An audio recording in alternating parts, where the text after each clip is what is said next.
রাতভর ঝরঝর বৃষ্টি হয়েছে, আর সকালে উঠে সেই বৃষ্টির সুর যেন আরও মিষ্টি লাগছিল। ছোট্ট টিনের ঘরের চাল দিয়ে টুপটাপ পানি পড়ছে।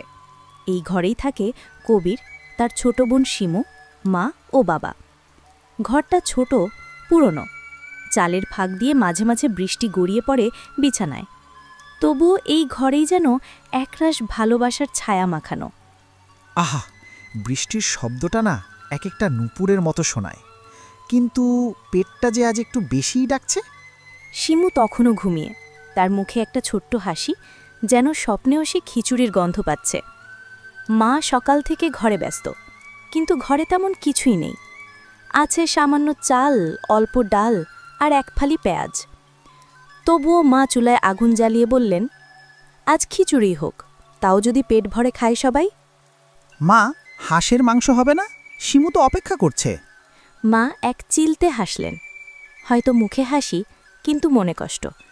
বাবার কাজ নেই আজ, বাইরে বৃষ্টি বলে লোকেরা কাজ দিচ্ছে না। শুধু চোখে একটুখানি আশা নিয়ে মা বললেন, আল্লাহ ভরসারি বাবা, খালি পেটে নয় আজ। কবির চুপ করে বারান্দায় গিয়ে বসে বৃষ্টি দেখছে, কিন্তু মনটা ভার। সে ভাবে, বাবা কত কষ্ট করে, মা সারাদিন পরিশ্রম করে, আর শিমু ছোট কিছু বোঝে না।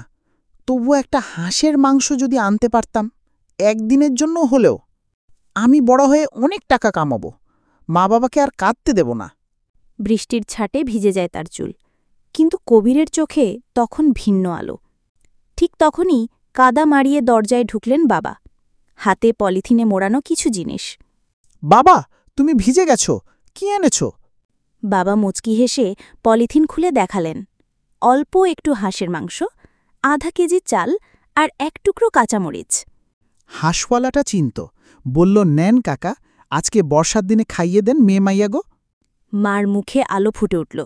শিমুও দৌড়ে এসে বলল, হাঁসের মাংস, হুরে! মা গরম ভাতে ঘি মেশাতে মেশাতে খিচুড়ি চড়ালেন। চাল, ডাল, পেঁয়াজ, একটুখানি আদা আর ভালোবাসা মিশিয়ে বানাতে লাগলেন সেই বাঙালি ঘ্রাণের খাবার।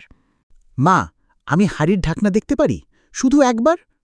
না, এবার দেখে নিলে পরে থাকবে না কিছু। মাঝে মাঝে হালকা হাসি, মাঝে মাঝে ঘরের চাল থেকে গড়িয়ে পড়া জল, কিন্তু ঘরে তখন খুশির গন্ধ। বিকেলে চারজন একসাথে মাটিতে বসে খায়। ভেজা জানালার পাশে পিঁড়ি পেতে রাখা পাতিলে গরম খিচুড়ি, পাশে মাংস। আজকের খিচুড়ি না আমার জীবনের সবচেয়ে মজা খাওয়া। শিমু মুখে গাল ভরা ভাত নিয়ে বলল, বাবা, আমরা কি আবার এরকম খেতে পারবো? বাবা বললেন, হ্যাঁ মা, আবার পারবো। একদিন তোর ভাই কবির বড় মানুষ হবে, তখন তোমার জন্য পুরো হাঁস আনবে। আমি যদি একদিন বড় হই, তোমরা আর কখনো খালি পেটে থাকবে না মা। রাতে সবাই একসাথে শুয়ে থাকে। বাইরে বৃষ্টির শব্দ, ঘরে শিমু ঘুমিয়ে গেছে মায়ের কোল ধরে। বাবা হালকা গলায় গান ধরেন, বৃষ্টির দিনে খুশির রং, ঘরে যদি থাকে ভালোবাসার ঢং। আজ বুঝেছি, সুখ মানে হাঁসের মাংস না, সুখ মানে মায়ের মুখে হাসি, শিমুর খুশি আর বাবার শান্তি। এক প্লেট খিচুড়ির সাথে একটু হাঁসের মাংস আর অনেকটা ভালোবাসা, এই ছিল তাদের বৃষ্টির দিনের ছোট্ট সুখ। আপনি যদি এমন ভালোবাসার একদিনের গল্প শুনে থাকেন, আমাদের কমেন্টে লিখে জানান।